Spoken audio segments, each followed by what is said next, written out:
Salut à tous, bienvenue dans cette nouvelle vidéo. On va parler de l'actualité du Paris Saint-Germain. On va parler aussi de ce deuxième classico qui arrive. Hier, le Paris Saint-Germain est passé encore une fois très près de la défaite.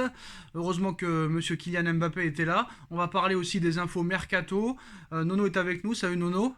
Salut Alors Sacha. Nono, après la victoire marseillaise hier, Marseille n'a jamais eu autant de points à ce stade de la saison. Maintenant, il y a un deuxième classico qui arrive. Le PSG a déjà perdu le premier en Coupe de France. Que se passerait-il, Nono, si le Paris Saint-Germain venait à perdre un deuxième classico en moins de 2 semaines?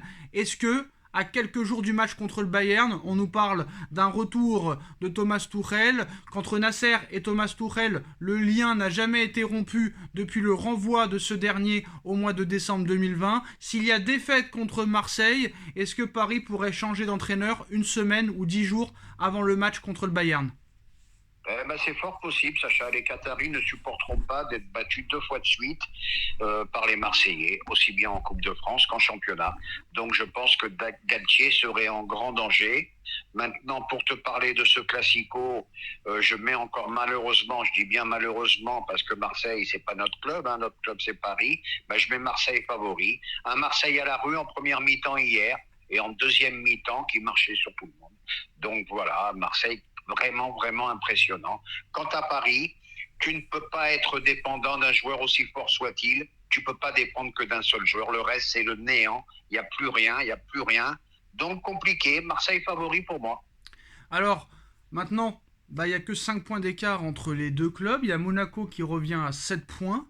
Si jamais Monaco venait à gagner la semaine prochaine, si Lens venait à gagner, et si surtout Marseille venait à s'imposer contre le Paris Saint-Germain, on se retrouverait avec 2 points d'avance sur Marseille, 4 points d'avance sur Monaco et 6 points d'avance sur Lens et Rennes, si je ne me trompe pas. Donc ça veut dire que si toutes ces équipes-là gagnent et que le PSG perd contre Marseille, et ben là tout le championnat serait relancé et encore une très grosse pression pour le PSG. Et est-ce que toi tu penses aussi que si jamais Marseille bat le PSG et que Galtier était viré dans la foulée, est-ce que ce serait Tourelle qui débarquerait ou ce serait un autre coach du style peut-être Campos sur le banc? On a vu qu'hier ça a fait ses preuves, hein, même si ça a été beaucoup critiqué, ou peut-être un adjoint ou quelque chose, je ne sais pas.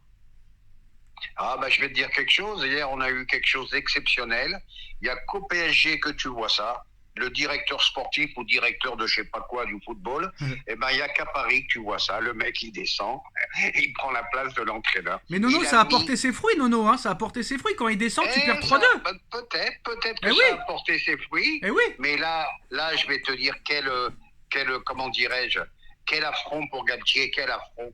Enfin bref, il n'y a qu'à Paris que tu vois ça, mais pour finir sur le reste, si tu perds à Marseille, attention même pour une qualification en Ligue des Champions. Tu as Monaco qui a l'air d'être très solide jusqu'à la fin, tu as Marseille qui va très bien, et tu as Lens qui a l'air de repartir.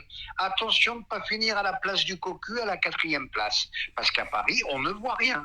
Tant qu'on ne comprendra pas ça, on ne voit rien. Et c'est pas d'un coup de baguette magique que tu vas retrouver un Paris collectif éblouissant. Voilà.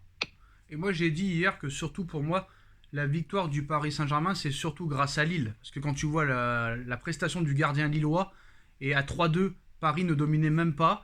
Donc on va dire que c'est Lille qui a donné la victoire au Paris Saint-Germain pour moi. Alors pour ce classico, Nono, du côté parisien, pas de Neymar, qui devrait non seulement être forfait pour ce classico, mais aussi forfait pour le match contre le Bayern.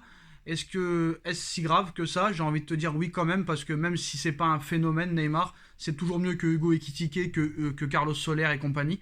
Et surtout, peut-être pas de Nuno Mendes, parce que Monsieur Galtier fait toujours le médecin et le docteur après les matchs. Il te dit lui il a rien, lui il a rien, mais à l'arrivée il se retrouve forfait. Pas de Neymar et pas de Nuno Mendes pour Marseille. Est-ce que c'est défaite assurée? Nuno Mendes, moi, ça me paraît très délicat. Comme tu as dit hier dans la vidéo, hein, un joueur qui se blesse souvent, quel dommage. Je pense qu'à ce poste, c'est l'un des tout meilleurs. Et quant à Neymar, je suis Oui, content mais que c'est pas tu ma dises question. ça. Oui, je vais te répondre. Quant à Neymar, Neymar, je suis d'accord avec toi. On va pas comparer maintenant, on va pas aller jusqu'à là. On va pas comparer Neymar et Ekitike. Neymar, c'est une grosse, grosse Oui, mais absence. c'est pas ma Malgré question. tout ce qu'on dit sur lui, le mec, quand même, c'est le seul qui court parmi les trois. C'est le seul qui défend. Bon, ben Neymar, c'est Neymar. Oui, mais c'est pas ma Je te question. dis. C'est pas ma question. Ma question est est-ce que sans ces deux joueurs-là, la défaite est assurée contre Marseille, oui ou non? Assuré, on peut jamais dire assuré. Les deux autres, ils sont capables d'un coup de génie, les deux. Voilà. Mais si je dois mettre une pièce, je la mets sur le web. Et qui c'est qui va courir contre Marseille? Eh ben, ça courra pas. Parce que T'auras Neymar, toujours c'est le ça. seul qui court de devant. De la MNM, Eh c'est ben, le c'est seul. ce que je viens de te dire il y a 2 minutes. Donc, tu auras toujours une équipe déséquilibrée. Et voilà, quoi. Donc, vu que tu n'as pas de milieu pour compenser, ça va être compliqué. Ça va être Alors, compliqué. Neymar forfait contre le Bayern de Munich, hein, selon toute vraisemblance. En interne, son indisponibilité est estimée à un laps de temps compris entre 3 et 4 semaines après les examens dimanche. Ça suppose un retour mi-mars. En ce qui concerne le mercato maintenant, on va parler de mercato et là beaucoup d'informations Nono. On passe à la première. C'est une information l'équipe. Le PSG veut envoyer Hugo Ekitike en prêt. Le staff n'est actuellement pas satisfait de ses prestations et de son comportement. Paris veut donc le prêter aussi bien pour lui que pour le club. Alors après, il y a un truc que je comprends pas, ils veulent le prêter, mais c'est fini le mercato là.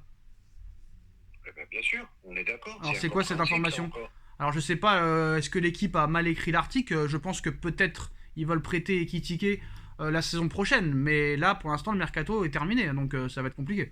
Mais en tout cas, Oui, c'est sans doute. qu'est-ce que tu penses de Hugo Ekitike est-ce vraiment un mauvais joueur? Est-ce vraiment, honnêtement, on va poser les bonnes questions, est-ce vraiment un mauvais joueur? Ou est-ce vraiment un joueur qui est très mal utilisé et qui n'a pas assez de confiance en lui? Ben, moi, je pense que c'est un joueur moyen. Puis j'ai lu quelques articles aujourd'hui qui a l'air d'avoir un boulard démesuré, qui se prend pour je sais pas qui. Mais pour moi, c'est un joueur moyen, qui avait une trentaine de matchs de Ligue 1 à son actif. Tu passes pas comme ça de Reims au PSG, c'est impossible. Bah, c'est comme Todibo qui avait fait 10 matchs avec Toulouse et qui s'est retrouvé au Barça, ciré le banc. Et maintenant à Et ben Nice, et voilà. maintenant à Et Nice, ben voilà. à Nice, il fait des belles choses maintenant. Voilà. Voilà, belle comparaison. Faut passer par des clubs intermédiaires. Voilà. Alors Nono, le PSG songe à casser la MNM. Kylian Mbappé restera au cœur du projet. Donc c'est les situations de Léo Messi et Neymar qu'il faut regarder.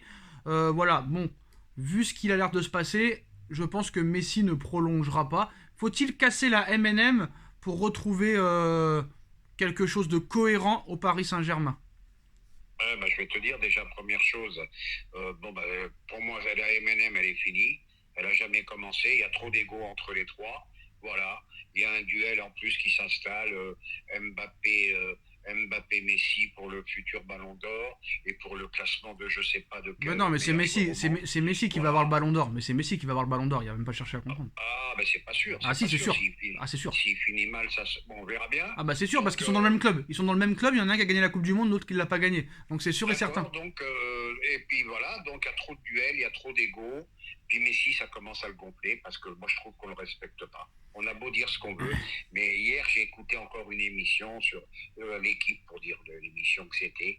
Mais alors, on parle de Mais l'un on des s'en meilleurs fout, joueurs ça. de On s'en l'histoire. fout. Mais non, mais il y Mais a t'es un manque obligé de de parler de l'instant T. respect. Mais on s'en fout de Mais ce il qu'il y a a fait un Messi manque de dans l'histoire. On respect. parle du Paris Saint-Germain. Il fout rien, il branle rien, il court pas, il marche pendant c'est ça 90 le minutes. problème. Il y a Mais que on s'en bat Mbappé, il les n'y a rien couilles. d'autre. Mais on s'en fout. On s'en fout, il est au Paris Saint-Germain. Mbappé ne peut pas battre tout le Mais monde on tout s'en seul, c'est pas fout. Eh possible. ben la preuve que si, il l'a fait hier. Quand t'élimines deux joueurs comme ça.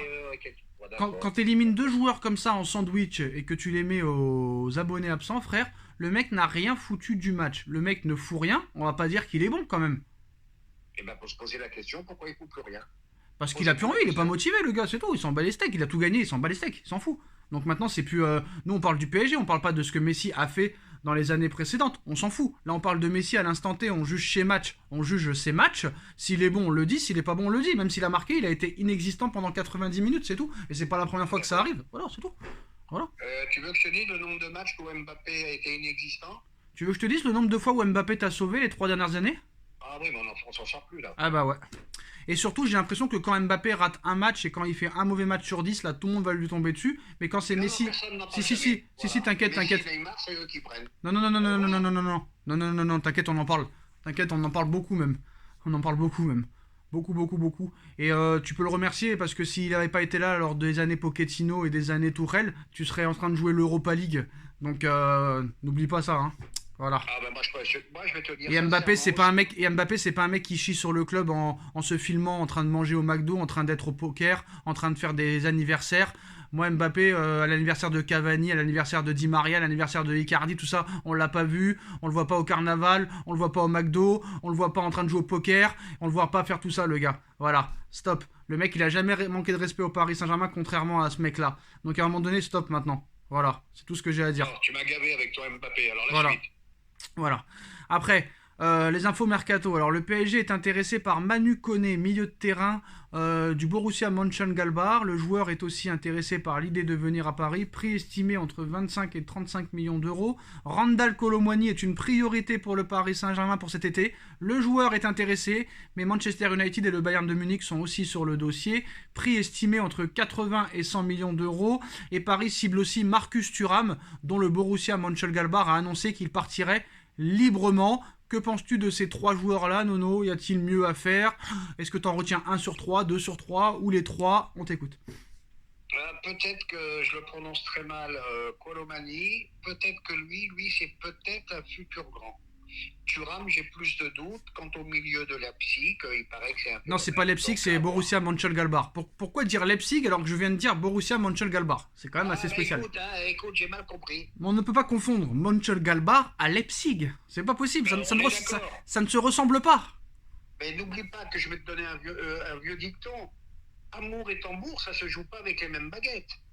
Ouais, mais amour, tambour, ça se ressemble un petit peu. D'accord. Donc maintenant, ça nous dit pas qu'est-ce que tu penses de ces trois joueurs-là. Bon, alors Thuram, pour moi, je suis pas enthousiasmé. Colomani, je pense que c'est un futur grand. Quant au milieu, je l'ai pas. Ouais, je vais être honnête, je l'ai pas vu beaucoup de fois, mais d'après ce que j'ai lu, il paraît que c'est un. Bah moi, je l'avais vu à Toulouse, mais j'ai pas suivi au Borussia Mönchengladbach. Mais à Toulouse, c'était assez intéressant, mais c'était en Ligue 2. Hein. Donc à un moment donné, il faut pas aussi comparer la Ligue 2 et la Ligue 1, mais peut-être. pourquoi on attend toujours 2 ans pour les acheter, ces joueurs-là? On les a vus au championnat de France.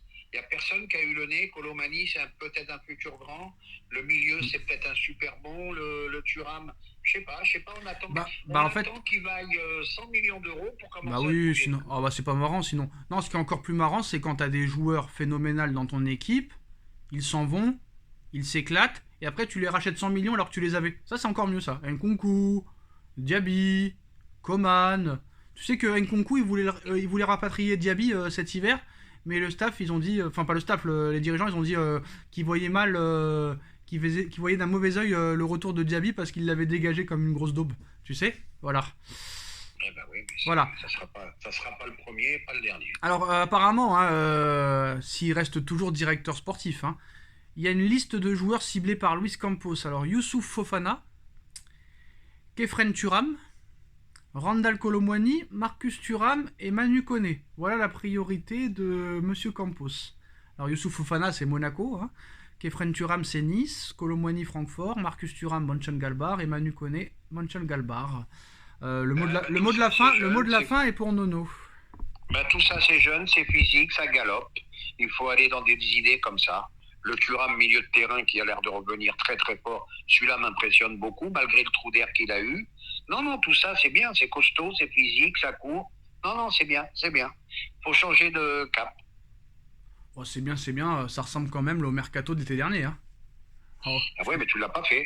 Voilà la différence. Si, je suis désolé. C'est des joueurs confirmés. Moi, je suis désolé, un Colomani, il va t'apporter 1000 fois plus qu'un Solaire.